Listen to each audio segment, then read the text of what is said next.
Hello friends, my name is William, and today we're going to go through the process of creating stop motion animation on your smartphone. So let's get started. Alright, so the most important thing you're going to need is your smartphone. We're going to download an app called Stop Motion, and that's what we're going to use to make our animation. It's free for both Android and iPhone. Another piece of equipment to consider if you have it is a phone clamp. If you don't have that, maybe try a selfie stick. Something like this can be attached to a wall or a shelf, and the clamp at the end can be adjusted so you can get the right angle. Something else that you could use is a pair of headphones with a play-pause button on it. Hook it up to your phone, and when you're ready to shoot, you can use the button to trigger your shots without having to touch your phone screen all the time and maybe accidentally bumping it or moving it in the middle of filming. Now, if you don't have any of these items, don't worry about it. You can always improvise. Here's something I made out of a box and some bungee cord that fastens my phone down while I shoot from the top up. Be creative. Just make sure whatever you use can fasten your phone down securely so it doesn't fall and break. Now I want to talk about lighting. Lighting can be achieved really easily since you already have dozens of options for lighting sources in your house already. So for instance, a table lamp. I'm currently using a ceiling light from the room that I'm in right now. If you are using just regular room lighting, make sure you're in a position that'll cut down on those shadows if you don't want them. So let's open up our app and start animating. Alright, so go ahead and download the Stop Motion app onto your phone, and then once that's downloaded, open it up. And in the next screen, we'll click the New Movie button that's up there in the top corner. Then on this next screen, you'll notice a camera icon in the top right. We're going to click that and it'll take us into the camera mode. Now here is where we'll be making our stop motion animation. And before we begin, we're going to want to have a few settings in place. So at the bottom right corner, you'll notice an icon that looks like a group of faders. So we'll click that and go into our camera settings. We want to go to the M section first. And then under there, you'll see 4 options, Auto, AL, P, and M.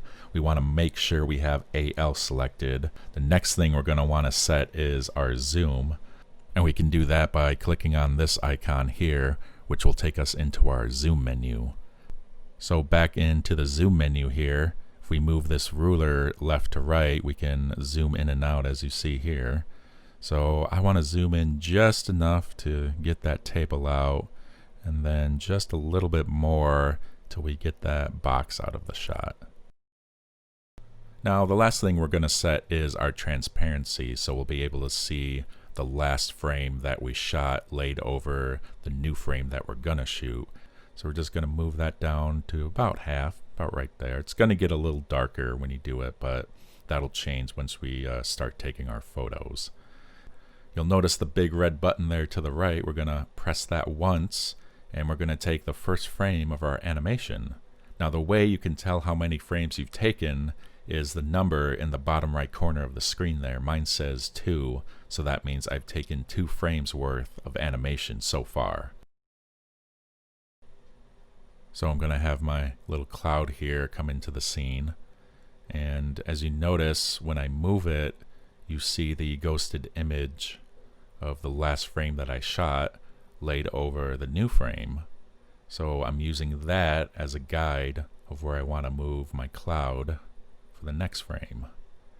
Really, for this first few times around when you do this, it's really just about experimenting and, seeing what works, what doesn't work, and, different techniques. When you're done with your animation, click the arrow button in the top right corner of the screen and you'll be taken back to this section. Now here you can either play back your entire animation, add some narration to it, or add some titles and credits.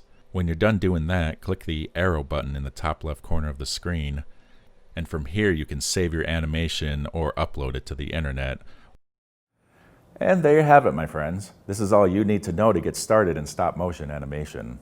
Something to remember is that it can be a process. You're going to be learning a lot along the way, and you're probably going to make a few mistakes here and there, but don't get discouraged. Keep at it, and I guarantee you'll get better. Happy animating.